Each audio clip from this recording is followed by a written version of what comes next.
السلام علیکم ورحمت الله وبرکاتہ. ټول ملګرو ته سلامونه. امید لرم چې ښه به ملګرو څنګه چې تاسو ته پته ده د 2020 کال نن اخرنۍ ورځ ده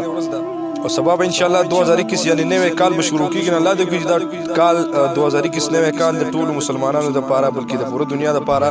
ډېر د خوشحالۍ او د امن کال وګرځي. موږ تاسو ټول له پکار دي چې یاره په دې مازیګرۍ کې یا وغیره چې کوم دا لمونځونه به ان شاء الله به کوي چې په دې کې یو د وږو د لمانځه نه پس چې یاره دا نوی کال دی الله پاک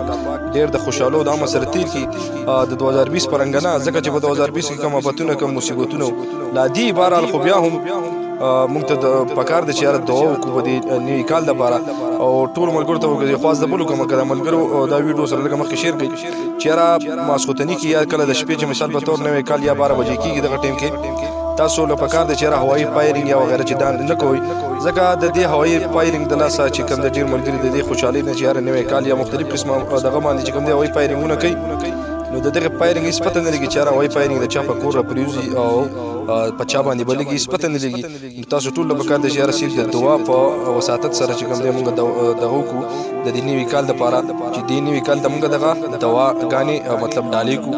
ډزې هوایي ډزې یا نور داسې مختلف قسمه چې کوم قانوني کاروایي پکې بیا کېږي یا د قانون خلاف ورزي کېږي نو دغه مونږ نه دي پکار. خو ټولو ملګرو ته د نوی کال په اډوانس کې مبارک شي او ټولو ته ملګرو ته چې کوم دی څوک دا ویډیو ګوري نو په کمنټس کې چې کوم دی د دوا چې یاره په کمنټس کې مې یو دوا ولیکئ چې یاره الله پاک دې دا